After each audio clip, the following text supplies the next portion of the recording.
It was sometime later when the store phone rang. I had gone to the supply closet to grab a bucket of salt for the front steps, so Rosa was the one to pick up. I could hear her side of the conversation and didn't think too much about it until I heard the very last word.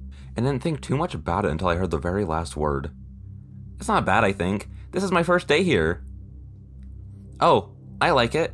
I think it's going to be a lot of fun. Rosa? Yeah, certainly. He's right here. Did you want to talk to him? Sure thing. I'll let him know. You too, Spencer. Then she hung up the phone. Oh, shit. She smiled at me and said, "That was a friend of yours." Spencer Middleton? I said with a sigh. Yeah. Once again, I watched her happy smile disappear. I guess she could tell from the look on my face that this was not good news. I need to make a phone call. Then I think it's probably about time I told you about something.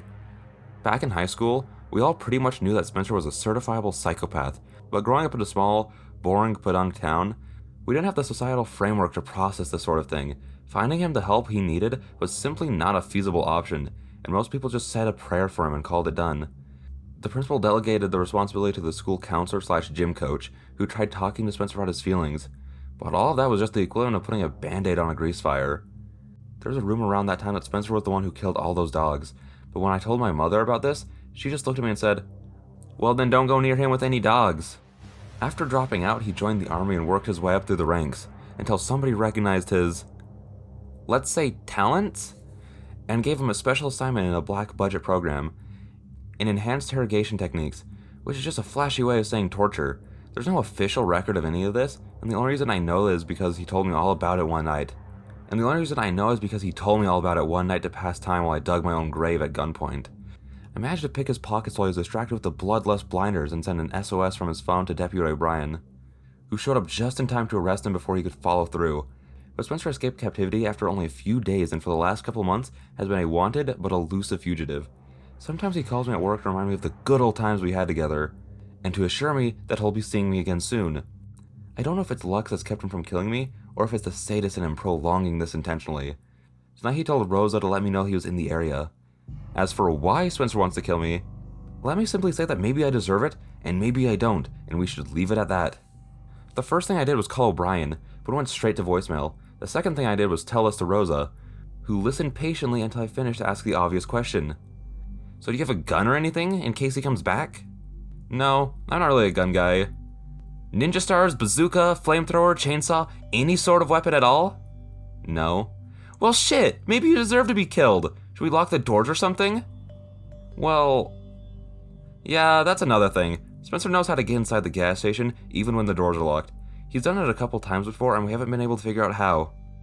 Crap, man! Is there anything else terrifying about him that you want to tell me? I once saw Spencer get his head cut halfway off and bleed out on the gas station floor, and he still somehow came back without any lasting damage. No, not really. The gas station door swung open, causing Rosa to squeak and jump. "Hey guys," said the inebriated man in the oversized fur coat as they staggered into the store. "Hi Jerry," I said back. "Where you been?" "Y'all know the roads are all shut down?" he said, avoiding the question. It didn't matter, I already knew the answer. Rosa asked, "What about the roads?" Jerry braced himself against a frozen drink machine and answered, "Yeah, it's been all over the radio." If he were a little closer, I probably would have smacked him. God knows he deserved it. "Really, Jerry? The radio?" But some time ago, Jerry started a pet project building a POW-style shortwave radio just to see if he could. He uncoiled an old Brillo pad and wrapped it around the toilet paper roll for the inductor, went vulture on a bunch of electronics in the storage, and eventually ended up with something that actually picked up a few low-quality AM country stations. It also picked up something else. The signal is always weak, but if we put the radio in just the right spot, we can hear a man with a Slavic accent reading or discussing news relevant to our town in short, simple, choppy sentence. The weird thing is, he's always talking, no matter what, 24 hours a day, without any breaks and never repeating himself. "The temperature is 84 degrees. There are 3 more people in town than yesterday.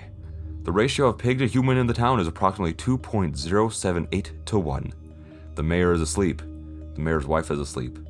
The time is 20 hours and 16 minutes. The butcher shop is closed. The light is on at the high school gym." He talks about the people in town, what they're eating for dinner, how many pairs of shoes they own, their favorite color and numbers, random facts, sometimes connected, sometimes not. We did a couple experiments and learned that the radio signal gets a little stronger the further we go into the woods, and once we get past the gas station heading into town, the signal drops to nothing. We listened to him on and off for a few days as a way to stave off the boredom during slow shifts. But eventually we started to get a little concerned. The things he reported on were always so specific and bizarre, and some of what the voice reported, nobody should have been able to know. Who didn't love who anymore, what high school student was about to find out she was pregnant, which local business was about to receive a random health inspector visit, how many days the milk at the grocery store had been left before it turned bad, and who was going to buy it and when. We had theorized that it was just an elaborate work of fiction until one day the voice announced Sean Buckley's death in a car accident 8 hours before it happened. Then the voice started talking about us. Talking to us, even. There's a man at gas station. He uses his name Jack. He still has one baby tooth. He has been diagnosed with fatal familial insomnia. He is threat level 8. He is aware of transmission. There's another man at gas station. His name is Jeremy. He is threat level Echo. He is aware of transmission. He is 30 years old. He is looking at Jack. The men at the gas station have built transmission receiver. Jeremy at gas station moving towards transmission receiver. He is disassembling transmission. After that night, we made a pact to never listen to that radio again, and to add the transmission to the long list of try to forget stories. I think when most people swear on their lives not to do something again, they don't do it. Did I mention that Jerry isn't most people? There's a freak snowstorm, the worst one in a decade. All the roads leading into town are completely impassable. You know the drill. Mandatory curfew, state of emergency, cats and dogs living together. Jerry waved his arms in the air dramatically. 2 dead, 1 missing. He grabbed a cup filled with cherry cola flavored frozen drink and started to down it. If all the roads are impassable, then where the hell did you just come from? Asked Rosa. I whispered to her, remember that thing I told you about ignoring the weird stuff? Jerry screamed. What is it? Yelled Rosa. Brain freeze! Well, I said, at least we still have... Right then the power went out, leaving the gas station in complete pitch blackness. I used my phone's flashlight until I could find our box of emergency supplies, then somehow managed to drag it from the storage room with one hand while holding both crutches in the other. I'm sure Jerry was just being kind, allowing me to do it on my own so I could retain my independence and sense of worth. But seriously, dude, you see me dragging this heavy-ass thing? You really not gonna offer to help? Once I made it to the front of the store, Jerry sat down cross-legged and started going through the box, handing supplies out to the 4 of us. I had packed plenty of extra batteries, half a dozen flashlights, some bottled waters and emergency ratchets, matches, flares, and more than enough. Wait a second. 4 of us? Holy shit, I yelled, fumbling with the flashlight Jerry had just handed me. After a painfully awkward few seconds, I managed to get the damn thing to turn on and pointed at all the other shadows standing in the room. Jerry. Rosa. Oh, and Deputy O'Brien. You mind not pointing that thing right in my eyes? She asked. Deputy Amelia O'Brien was the latest in an ever-growing list of deputy babysitters assigned to the gas station dating all the way back to as long as I can remember. Some of them died, one of them went crazy, and then there's her.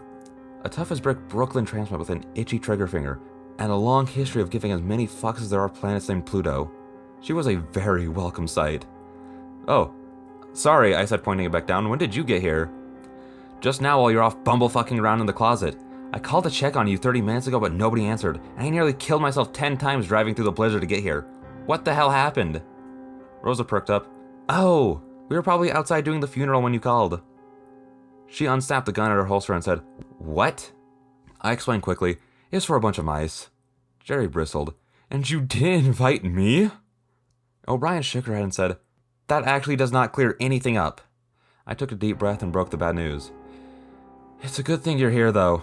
Spencer called again, said he's in the area. Jerry opened one of the emergency packs of jerky, took a bite, then said, That kid is so in love with you. The deputy raised an eyebrow at the new girl and asked, Who are you? Hi, I'm Rosa. It's my first day. Amelia O'Brien. Really? You don't look like an O'Brien.